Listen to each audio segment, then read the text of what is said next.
ನೋಡಿ ಈ ರೀತಿ ಚೆನ್ನಾಗಿರ್ತಾವಲ್ಲ, ಇದು ಚೆನ್ನ ಮಸಾಲ ಯಾವ ರೀತಿ ಮಾಡ್ಬೇಕಂತ ಇವತ್ತು ನಾನು ತೋರಿಸ್ಕೊಡ್ತಾ ಇದ್ದೀನಿ. ಮೊದಲಿಗೆ ಚೆನ್ನಾಗಿ ತೊಗೊಂಡು ಚೆನ್ನಾಗಿ 2-3 ಸರ್ತಿ ನಾನು ತೊಳ್ಕೊಂಡಿದ್ದೀನಿ. ತೊಳ್ಕೊಂಡಾದಮೇಲೆ ಇದರಲ್ಲಿ ನೀರು ಹಾಕ್ಕೋಬೇಕು. ಈ ರೀತಿ ನೀರು ಹಾಕ್ಕೊಂಡು ಸ್ವಲ್ಪ ಉಪ್ಪು ಹಾಕ್ಕೊಂಡು ಒಂದು 7-8 ವಿಸಿಲ್ ಕೂಗಿಸ್ಕೋಬೇಕು ಕುಕ್ಕರ್ನಲ್ಲಿ ಹಾಕ್ಕೊಂಡು. ನೋಡಿ 8-10 ವಿಸಿಲ್ ಕೂಗಿಸ್ಕೊಂಡಿದ್ದೀನಿ ನಾನು. ಈ ರೀತಿ ಮೆತ್ತಗಾಗಬೇಕು. ಇಲ್ಲಿ ನೋಡಿ ಈ ರೀತಿ ಮೆತ್ತಗಾಗಿ, ಈ ರೀತಿ ಮೆತ್ತಗಾಗಬೇಕು. ನೋಡಿ ಚೆನ್ನಾಗಿ ಮಸಾಲ ಮಾಡಲಿಕ್ಕೆ ಯಾವ್ಯಾವ ಇಂಗ್ರೀಡಿಯೆಂಟ್ಸ್ ಬೇಕು ಹೇಳ್ತೀನಿ. ಚಿಕ್ಕದಾಗಿ ಹೆಚ್ಚಿಟ್ಕೊಂಡು ಈರುಳ್ಳಿ, ಕೊತ್ತಂಬರಿ, ಬೆಳ್ಳಗಡ್ಡಿ, ಅಲ್ಲ ಪೇಸ್ಟು, ಮೆಣಸಿನಕಾಯಿ, ಆಮೇಲೆ ಉಪ್ಪು ರುಚಿ ತಕ್ಕಷ್ಟು, ಜೀರಿಗೆ 1 ಟೀ ಸ್ಪೂನು, ಖಾರದ ಪುಡಿ, ಆಮೇಲೆ ಧನಿಯಾ ಪುಡಿ, ಆಮೇಲೆ ಗರಂ ಮಸಾಲ. ಆಮೇಲೆ ನಾನು ಹೇಳಿದ್ನಲ್ಲ ಯಾವ ರೀತಿ ಗ್ರೇವಿ ಮಾಡಿ ಇಟ್ಕೋಬೇಕಂತ. ಇಲ್ಲಿ ನಾನು ಗ್ರೇವಿ ಮಾಡಿ ಇಟ್ಕೊಂಡಿದ್ದೀನಿ, ನೋಡ್ಕೊಳ್ಳಿ. ನಾನು ಹಿಂದಿನ ಚಾನಲ್ನಲ್ಲಿ ನಾನು ಯೂಟ್ಯೂಬ್ ಚಾನಲ್ನಲ್ಲಿ ಗ್ರೇವಿ ಯಾವ ರೀತಿ ಮಾಡ್ಬೇಕಂತ ಬಿಟ್ಟೀನಿ. ಅದೇ ರೀತಿ ನೋಡಿಕೊಂಡು ಗ್ರೇವಿ ಮಾಡ್ಕೊಳ್ಳಿ. ಈಗ ಯಾವ ರೀತಿ ಮಾಡಬೇಕು ಅಂತ ತೋರಿಸ್ಕೊಡ್ತೀನಿ ನಾನು.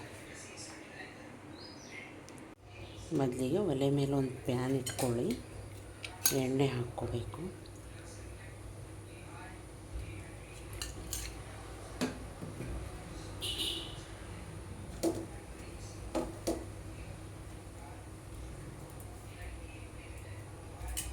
ಎಣ್ಣೆ ಕಾದ್ಮೇಲೆ ಜೀರಿಗೆ,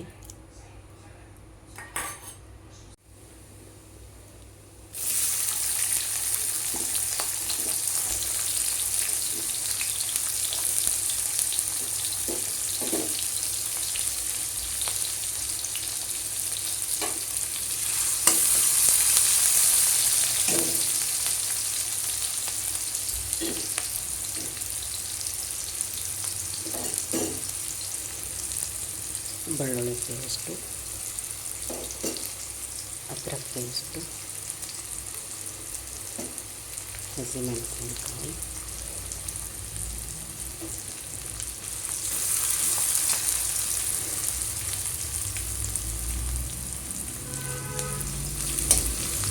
ಒಂದು 5 ನಿಮಿಷ ಕೈ ಆಡಿಸ್ಕೋಬೇಕು. ಇದೊಂದು ಸ್ವಲ್ಪ ಗೋಲ್ಡನ್ ಬ್ರೌನ್ ಆಗಬೇಕು. ಖಾರದ ಪುಡಿ, ಧನಿಯಾ ಪುಡಿ, ಗರಂ ಮಸಾಲ ಎಲ್ಲನೂ ಹಾಕಿ ಚೆನ್ನಾಗಿ ಆಡಿಸ್ಕೋಬೇಕು ಈ ರೀತಿ.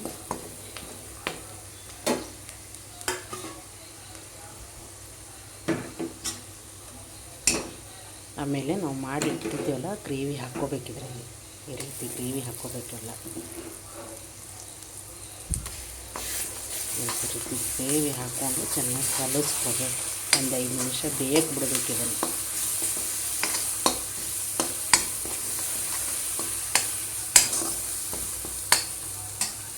ನೋಡಿ 5 ನಿಮಿಷ ಇದು ಚೆನ್ನಾಗಿ ಬೇಯ್ದಿದೆ. ಆಮೇಲೆ ಒಂದು ಸ್ವಲ್ಪ ನೀರು ಹಾಕ್ಕೋಬೇಕು.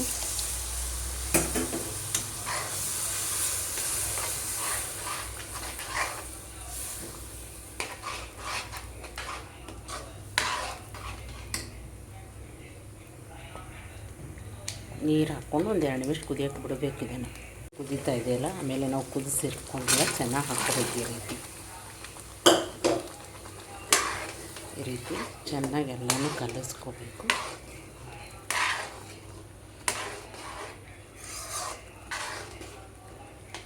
ಆಮೇಲೆ ರುಚಿಗೆ ತಕ್ಕಷ್ಟು ಉಪ್ಪು ಹಾಕಬೇಕು.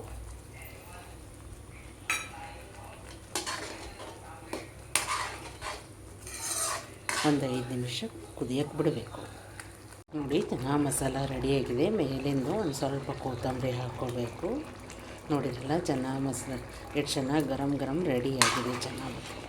ಚೆನ್ನ ಮಸಾಲ ನೋಡಿದ್ರಲ್ಲ. ಚೆನ್ನ ಮಸಾಲ ಯಾವ ರೀತಿ ಮಾಡ್ಕೋಬೇಕಂತ ನಾನು ತೋರಿಸಿದ್ದೀನಿ. ಇಲ್ಲಿ ಏನೇನು ಇಂಗ್ರೀಡಿಯೆಂಟ್ಸ್ ಬೇಕು ಅಂತೆಲ್ಲ ಹೇಳಿಬಿಟ್ಟಿನಿ. ನಾನು ಗ್ರೇವಿ ಯಾವ ರೀತಿ ಮಾಡ್ಕೋಬೇಕು ಅಂತ ನಮ್ಮ ಚಾನಲ್ನಲ್ಲಿ ಮೊದಲೇ ಬಿಟ್ಟಿದ್ದೀನಿ ವಿಡಿಯೋ. ಆ ರೀತಿ ನೋಡಿಕೊಂಡು ಗ್ರೇವಿ ಮಾಡ್ಕೊಳ್ಳಿ. ಕಾಬೂಲ್ ಚೆನ್ನಾಗಿರ್ತಾವಲ್ಲ ಅದ್ರದಿಂದ ಮಾಡ್ತಾರೆ. ಇದು ಚೆನ್ನ ಮಸಾಲ ಅಂತ. ಇದು ಪೂರಿ ಜೊತೆ ಚಪಾತಿ ಜೊತೆ ಅನ್ನಕ್ಕೂ ಚೆನ್ನಾಗಿರುತ್ತೆ. ಒಂದು ಸಾರಿ ಈ ರೀತಿ ಮನೇಲಿ ಮಾಡಿಕೊಂಡು ನೋಡ್ಕೊಳ್ಳಿ, ನೀವು ಊಟ ಮಾಡ್ಕೊಳ್ಳಿ.